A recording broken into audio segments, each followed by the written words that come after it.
let's talk about single tonguing for the flute. Hi, I'm a music teacher and this is my life.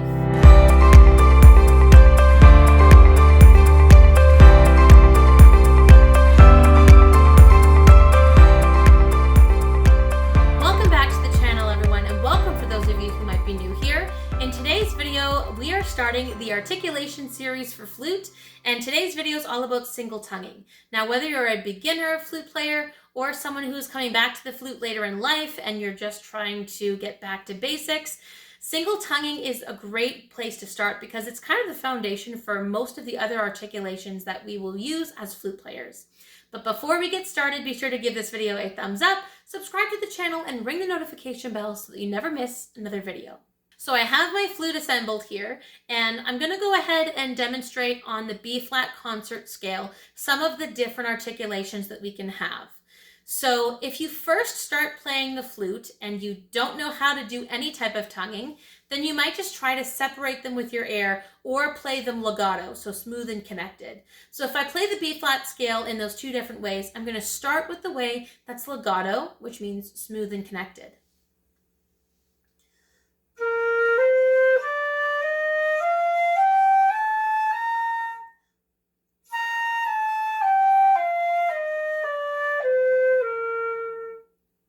So with both of those scales, all I did was I started by going hoo,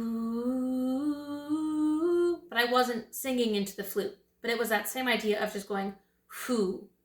And I say hoo instead of ha because that's kind of the shape that our mouth is in.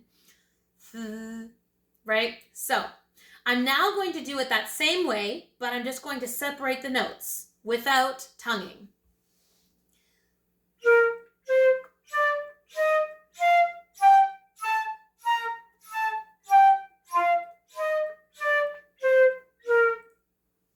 So sometimes we have to play the notes detached, but you can really notice when I take out that legato sound and I separate the notes, that when there's that ha, ha, or hoo, there isn't really a clean start to the note. It just sort of sounds like hua, hua, hua, hua. And we need to have a really clean start to some of our notes when we're playing. So I'm going to show you two different kinds of single tonguing. The first one is probably the most common one, and that is to put a t behind your note. So two, two, two, two. You don't need a really harsh tongue. It really depends on if there's an accent or not. So let's start with one that's sort of moderate. So again, I'm maintaining my embouchure, my posture, and I'm just going to practice going from one note to the next with a gentle ta. Keeping the embouchure, let's give it a try.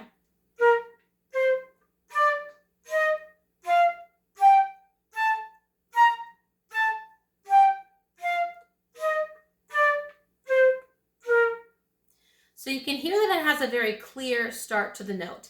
Now, ta is the most common way to start because it's very strong. It's a lot stronger than the secondary option, which is if you're using a k sound or like a k. Now, the reason why some people will use a k is, for example, I'm someone who plays in the band at church, and there are times where in the middle of playing, I know that I need to articulate the note with a single tongue, but a k is a little bit more appropriate because it might be in the middle of a phrase or the music is going somewhere else. So it needs to be articulated, but not in such a strong way. So the k is a lot more gentle because it comes from the back. So ta, very far forward because you're using the tip of your tongue, whereas k, you're using the back of your tongue and it lifts up.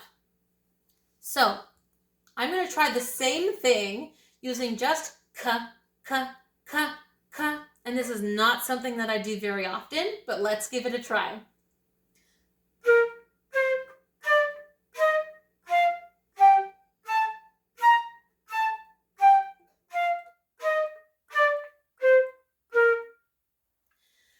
Now, you can see that there's a few differences, but for the most part, they sound pretty similar.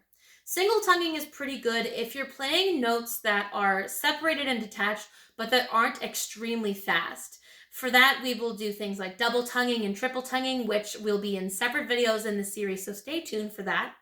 But the reason why it can be really great to start with this ta, ta, ta, ta, or ka, ka, ka, ka, is so that you can practice having a really nice, clear and clean starts to your notes.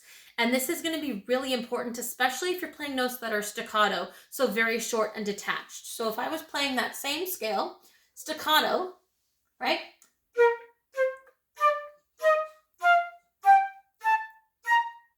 What I'm doing is I am making that ta sound, but I'm also interrupting my sound. Ta.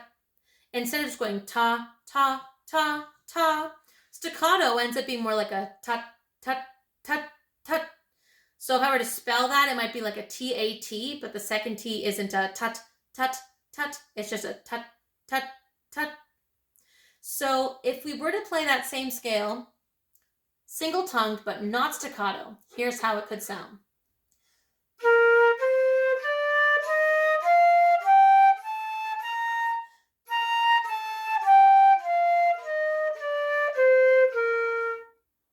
So single tonguing can be used whether it's staccato, whether it's accented, or if there's a connectedness to them, but you still want that nice clean start to the beginning of your notes. So I hope you found this video helpful. If you did, be sure to give this video a thumbs up, subscribe to the channel, and ring the notification bell so that you never miss another video. Happy practicing, and I will see you right back on this channel for another video in our articulation series for flute very soon. Bye, everyone.